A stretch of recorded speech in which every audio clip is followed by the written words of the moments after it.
How can you tell the difference of the two? Oh, you can tell. I mean, without being too graphic, I mean, you can Hmm. tell the difference between a bruise and when somebody's body's been laying on the ground for 4 hours, Uh-huh. and there's just a big old purple spot where the blood is just pooled because of gravity. Right. So what are your thoughts on the area where her phone pinged? And I have not looked into that because it's not part of the death investigation and the scene itself. But if you tell me where the phone pinged, I can maybe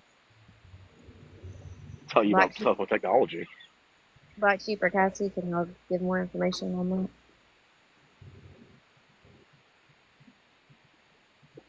You're muted, hun. Yeah, we have. I'm gonna use the official facts here. I don't have any information on the groundskeeper. I've heard a bunch of stories, but again, it has nothing to do with the death investigation that I'm looking into, so I don't pay attention to it. Right. Is this the one you're Oh, this talking is about? from the PDF. This is the one we're talking about. Yeah, is that the one y'all are talking about? Yes. Like Yeah. where phone was actually pinged to where her body was actually at, where she supposedly called 911. Right. Cassie, can you move over so I can see what the blurb says again? Mhm. Okay, so rapid SOS is most likely what most agencies use for what we call phase two location. Phase two location is what towers the phone is hitting off of, and then it creates a triangulation of where the person is most likely located. It's not an exact location. It's based off of triangulation, so using the three closest phone towers, and those remember those can be miles and miles away in a rural county. So it uses the three uh, cell towers to kind of triangulate where this person might be, and then just assumes that they're going to be in the middle of that triangle, and it gives you the coordinates for kind of like an area as to where they're possibly located at. Phase two location is what towers the phone is hitting off of, and then it creates a triangulation of where the person is most likely located. It's not an exact location. It's based off of triangulation, so using the three closest phone towers, and those remember those can be miles and miles away in a rural county. So it uses the three uh, cell towers to kind of triangulate where this person might be, and then just assumes that they're going to be in the middle of that triangle, and it gives you the coordinates for kind of like an area as to where they're possibly located at.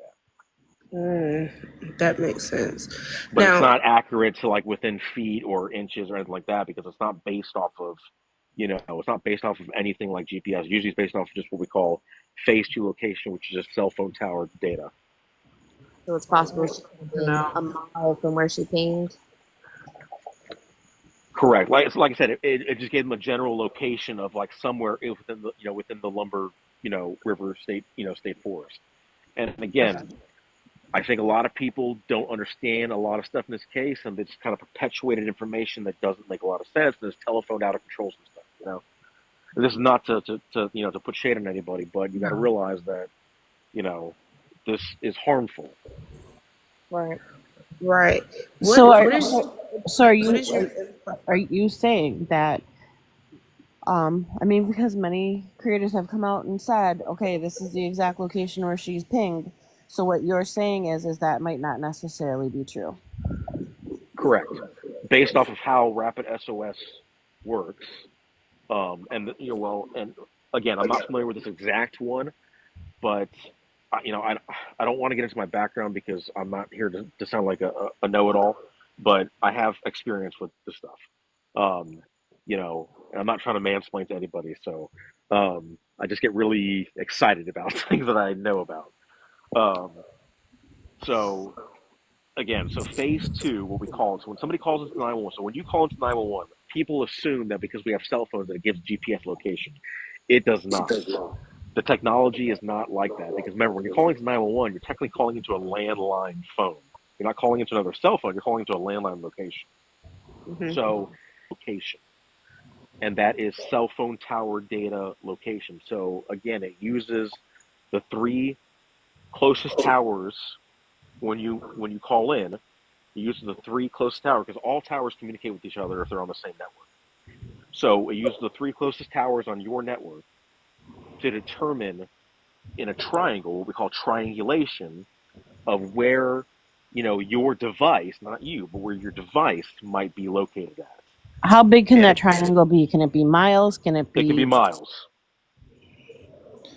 In a rural location, miles. In an urban setting, it's going to be within probably a few houses. I've seen it within a couple blocks, but in a rural location, like in the state forest, it's going to be within miles. So I don't know if you'll be open to answering this question. Um, and if not, that's totally fine. But as far as like where they say her body was found and where the pew pew was found, they say, well, her father stated that it was about 130 feet. In what situation could that have happened? Meaning, we know the pew. I don't believe a pew pew will float to a different location. From what it looks like from people going down there, the water is flowing. When it does flow, the opposite direction. How could that have happened, in your opinion? Again, we don't know the situation leading up to the fatal incident, and that's one of the things the reconstruction puts into play. But also, too, we don't know the exact environmental conditions at the time all of this happened. We don't know, a lot about, that, and there's a lot of science that goes into, especially when you have water-related evidence that goes into the hydrology of the water and how things flow and everything else. I mean, there's even and I've seen I've seen attorneys calling expert witnesses that can tell you about like direction of travel and a bunch of crazy stuff in regards to water and evidence and things like that.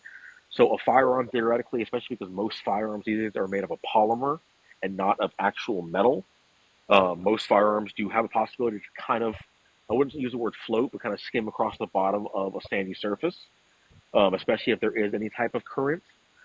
And again, we don't know where exactly she was located at. Where she started, where she ended, because just because you may um, shoot yourself in the head or whatever it may be, doesn't mean that you drop right there. That's You know, correct. Yep.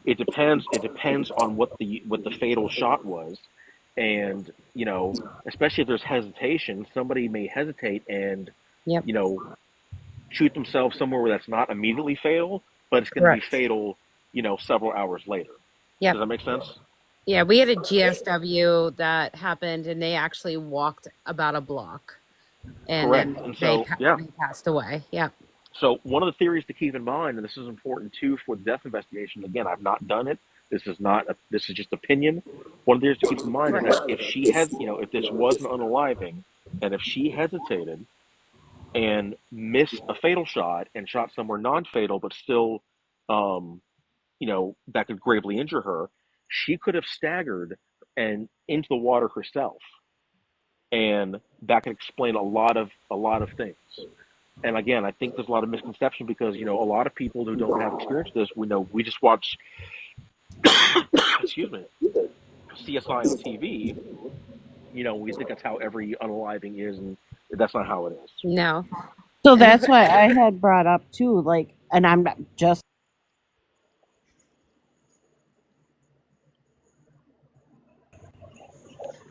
this is just speculation. Um, but I know somebody who had tried to do the same thing she did.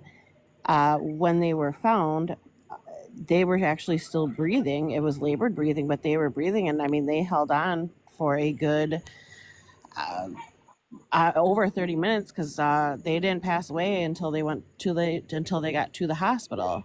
And so that's why I said if she just, I mean, this is speculation. If somebody did do something to her and they dumped her in the water, she could have breathed in water. She could have had water in her lungs because she breathed in water. What I mean, there are so many things that could have happened. Yeah, and somebody's asking if it was a through and through, it would be fatal. No, again, I have seen, and I'll give you some of my background. I have been. I started out when I was 18 years old as a firefighter EMT. I still maintain it just as a reservist, just to keep it active. Because you never know. It's use unalive. I don't mind doing that. No, you're fine. But just because you shoot yourself in the head and it goes through and through does not mean that it's going to be a fatal shot every single time. I've had people shoot themselves in the head that were talking to me. They had brain matter coming out of their head and they're still communicating. They later on died, but they were still communicating. But then I've had people that shot themselves in the mouth or shot themselves in the throat and they were dead. So it depends. It's not one size fits all. And I think that people don't understand. And it's not to slander anybody or to shame any of you guys for asking. I'm just answering the question from my experiences. I think that people don't understand that there's more than one way to skin a cat. Um, Right. I prefer tail end, but some people prefer the head end. Just kidding. I have two cats. I love my cats. Last thing I want is a rumor that I'm a cat killer or something. Careful, careful, because that will happen. Right. I actually had a high school friend of mine who tried that, put it under his chin with a 12 gauge, and it blew off his jaw all the way up to his nose, and he drove Hmm. himself to the hospital, and he lived. Yep. I yeah. I had a There have been GSW people. that I went to on Life Flight. Sorry, I'm so sorry, Eric. That's all And right. actually, um, shot themselves, or and they were driving, and they actually drove like a quite a bit of the distance. You know, we could tell where it started from the tire marks and everything. And yeah, I mean they died then, but yeah, I mean it's surprising how far you can actually go. Yeah, I mean, I've had people, and usually it was New Year's Eve where this happened. New Year's Day, actually. People firing off shots in the air. I've had people that I worked with that had calls for service where somebody's complaining of a headache, and come to find out they had a bullet lodged in their projectile lodged in their head, and they Oh had my no god. idea. Because what goes up must come down at some point, and it came down into their head. From New Year's Eve, desk pops. So, it again, it happens. And then, unfortunately bleed out, your heart give out, somewhere from where you separated from. Right. That's crazy. This is really good information. It's I great know. information, but on the same token too, and I've told Cass this before, one way or the other, I'm going to be the enemy of somebody, you know, Yep. and now you can kind of see why. Mm-hmm. Yeah, people are so emotionally invested in this that it is blinding them to facts. Mm-hmm. And again, before this gets blown out of proportions, I know people are going, people go back and they comment this and the other. This is just opinion right now. I have not completed my investigation, and I just dropped my vape pen. I hope I didn't break the thing. Oh God, Oh no, no. no, Oh it's no, good. that's the worst. It's good. That I stressed didn't me break. out. I did not break the cartridge. I hate the glass cartridges because they crack when you drop them. Um, You know, but this is just opinion. I have not completed my investigation yet. I do not know what I'm going to find out. I'm just giving you scenarios, based on what I have heard and what I have been told. These are just Right. potential scenarios. And again, there's two ways to play this. This could be a homicide. It could have been a staged suicide, or this could have been an actual suicide. And I'm giving you the Right. scenario for both. Right. So, Eric, there's a question in the comments. They want to know what your opinion is on why the 911 call was so clear and without any nature sounds in the background. Good question. Uh, so I do know from working 911 centers, obviously 911 centers are pretty advanced. They have the ability to kind of clear up phone calls when they come in because our the whole goal is to get information from 911 caller.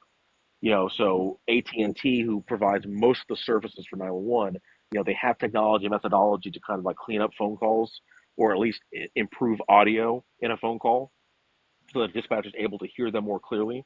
That could have been utilized in this case. I don't know for a fact.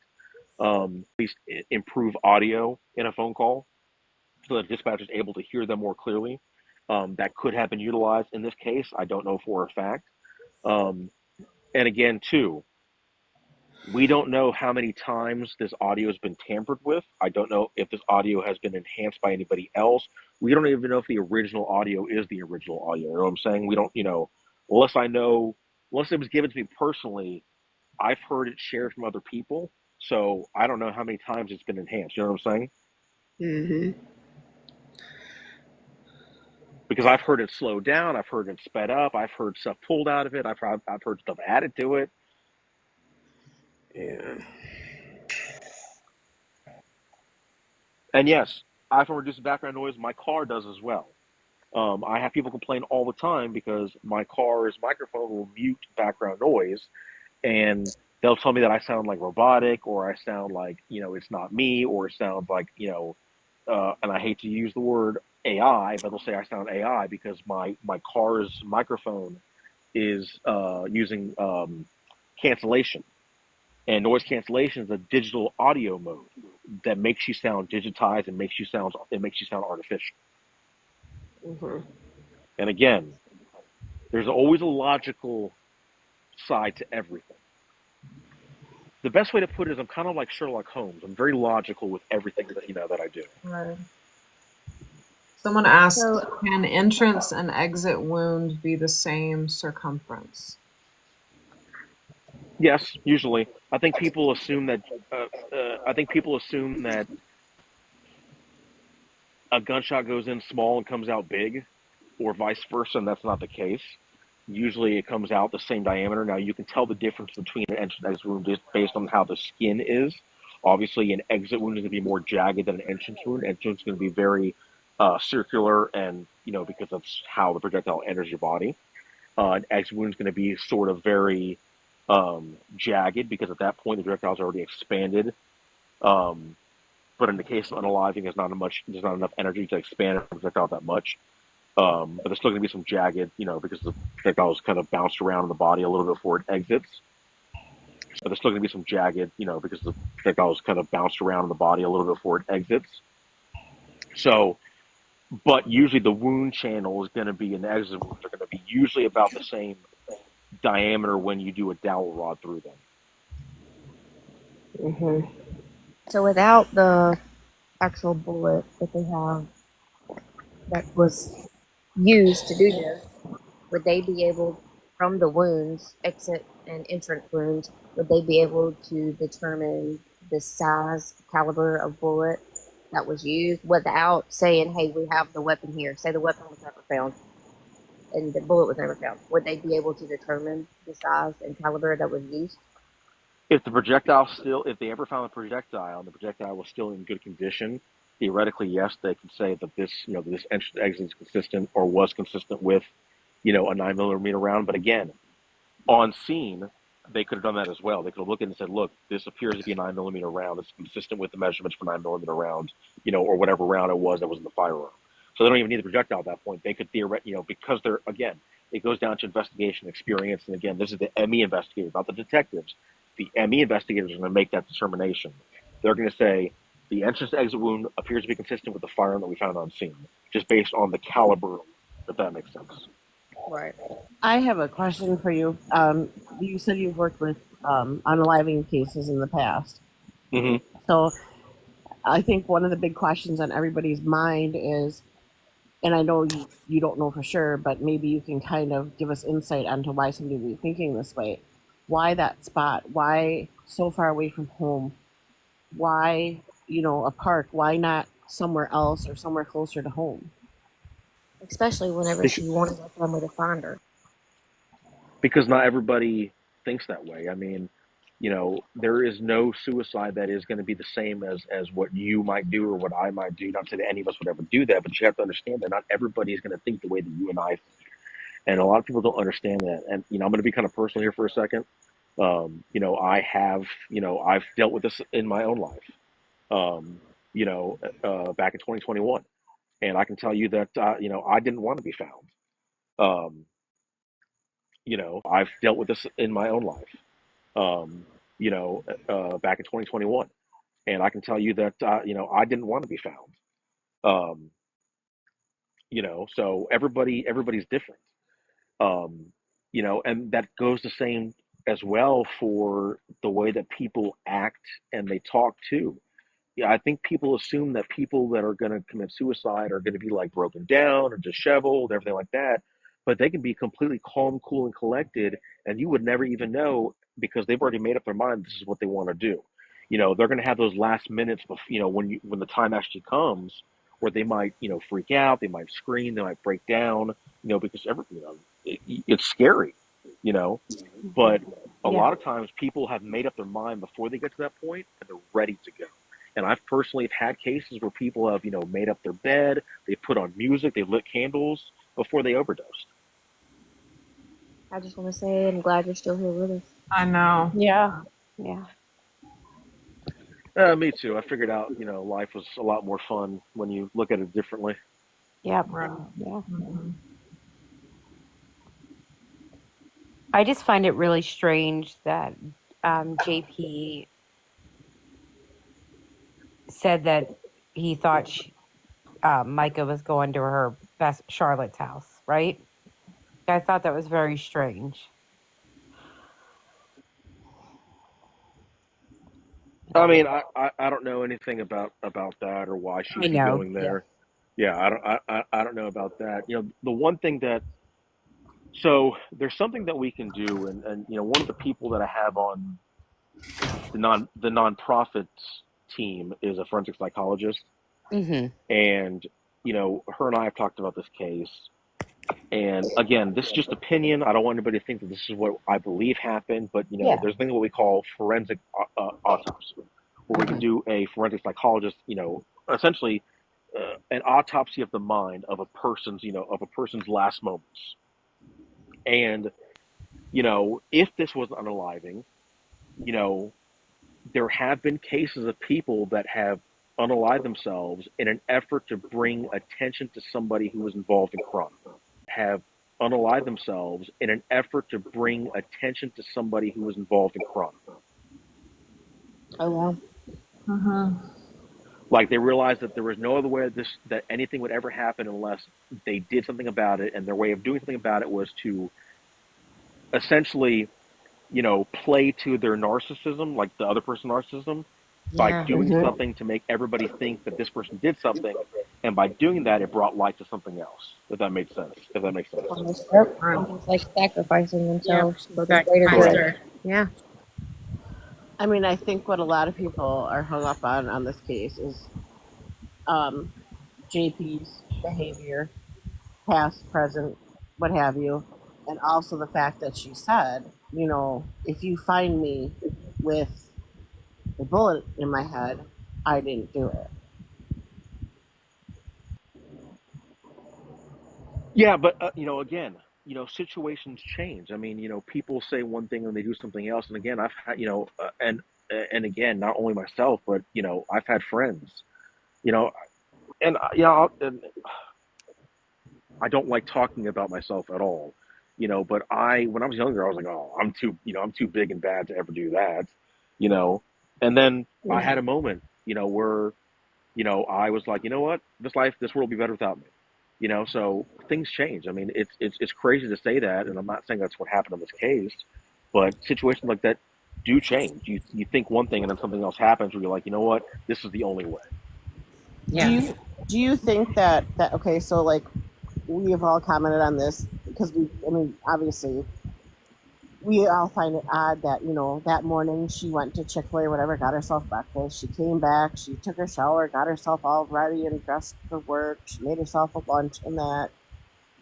I mean, so I guess from what you're telling us, even though she's done that, that doesn't mean she didn't have this in her mind to do this.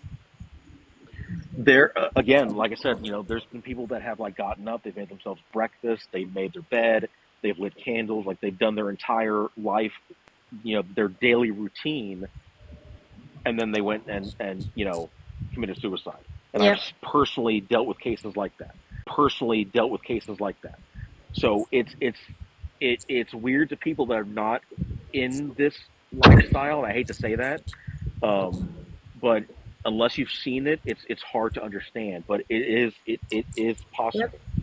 And Could somebody it? mentioned in the comments that she didn't leave a note. Again, in television, you think there's notes. People commit suicide all the time and don't leave notes. It I happens a actually, lot more Having often to than you put than you than you themselves know. through that to write a note out, yeah, I can see how. I Could actually, she have followed her normal routine to not throw anybody off? I mean, because she was living with, her godmother, that in order to not like put up any red flags, she followed her normal routine like she normally would, like when she was going to work. It's possible too. I mean, if she, let's say for example that she wanted to do this and she didn't want, let's say she didn't want her husband at the time knowing about it, because she thought she was being followed. She may have made it look like that she was going to work so that the PI maybe just followed her to work, or just went ahead and went to work, whatever it may be, or broke it off for the day because most PIs, I'm sure she probably researched, they work in 4 8-hour chunks. So she probably knew, okay, if I wait 4 hours and if I'm going to work, he's going to break off because I'm not going out with somebody else. Does that make sense? I actually had a coworker who worked a whole 12-hour shift and went home and took a whole bunch of pills, and it was just like it was an awesome day. Like we had a really good day, worked together. Like it was a fun day, and like when we found out, like the next day, like it was shocking. It was like, how do we not like no? Like there was no signs of her wanting to take her life. It was crazy. So I could see that what you're saying. Yeah, and again, I'm not saying this is the scenario, but something to keep in mind is that from what I know, Micah was a very intelligent person. It's very possible that she could have been like, you know what, I know that if this happens, people are going to think that he did it to me, so maybe other things that I'm trying to get out will come to light.